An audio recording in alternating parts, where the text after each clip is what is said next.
You've probably seen these ads running on Instagram and Facebook where a woman gets slapped, a billionaire suddenly shows up, and right when you decide that you want to know what happened, it gets cut. What is with you people? Why is everybody always trying to slap someone? These ads have been chasing me for weeks on Instagram, and so I finally decided to watch one. Big mistake. In that video, after several absurd things happening, the cake went to the scene where a man is forced to eat broken glass by a billionaire, and his response is he gets up, apologizes, and walks out. No blood, no hospital, no issue whatsoever. So somebody paid to make that, and this industry is bigger than Chinese cinema. I'm not exaggerating.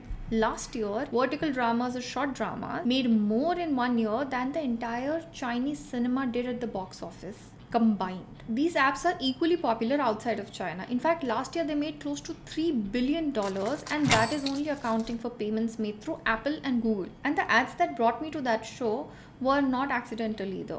ReelShort, one of the most popular drama apps, has close to 1 million of these ads running. In fact, ad expenditure is one of the largest expenses for these short drama apps. Their popularity is why everybody in India also wanted to join in. Amazon, Jio, Z, Balaji, Kuku Films, all of them got into this segment within the last 1 year. But then why somebody at ByteDance, which runs TikTok, deleted close to 10,000 of these dramas they actually paid for? Before any of this though, take 10 seconds. Go to any of these apps and start watching a show. Count how many episodes you're able to cross before you're hit with a paywall. Maybe 5, maybe 10, and it's always at a cliffhanger because that's where they put it, and that's where the viewer feels the urgent need to pay for it. Now here is what finishing one actually costs. Each episode costs around 30 to 40 rupees. Each show runs between 60 to 100 episodes, maybe more. Watching one entire show will cost you more than what it costs you to subscribe to Netflix for 1 month. If you head to Google and start typing short drama, look at what the search results show you. It shows you the searches by Indians, which is free short dramas on Dailymotion, where to watch dramas for free. Nobody's asking which one is good. They're asking how not to pay for it. And that last result about watching the dramas for free is a breakout search, which means that 1 month ago nobody was asking this question, and now it's a trending question. Clearly the audience is not going away.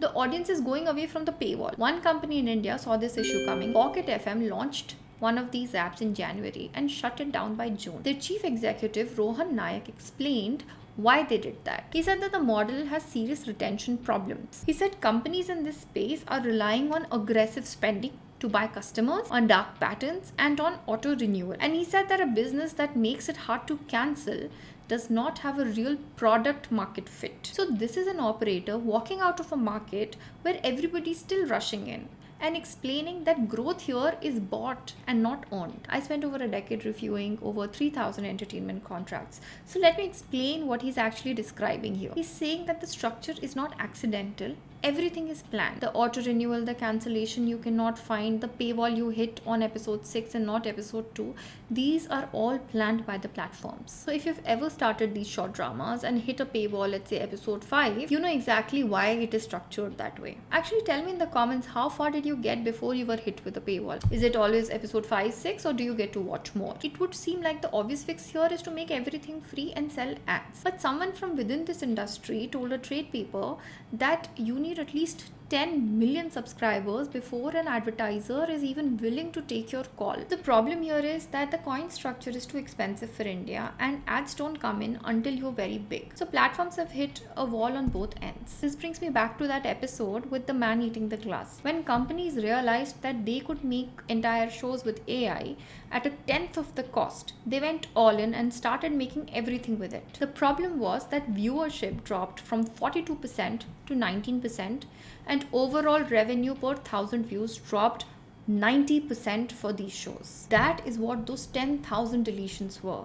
A platform quietly trashing its catalog because people could tell the difference. People could tell, and that is the part I find genuinely reassuring. But this is what my concern is. The reason why these shows are so sloppy, why they have a slap every 15 seconds or a cliffhanger at the end of every episode, is because the pacing is the product. The pacing is what ensures that you buy in at episode 6, which means that nobody can slow down to actually think and make the shows better. Slowing down actually breaks the spine of this business. So go to Google, type in the drama, and tell me, what do you think you're being sold?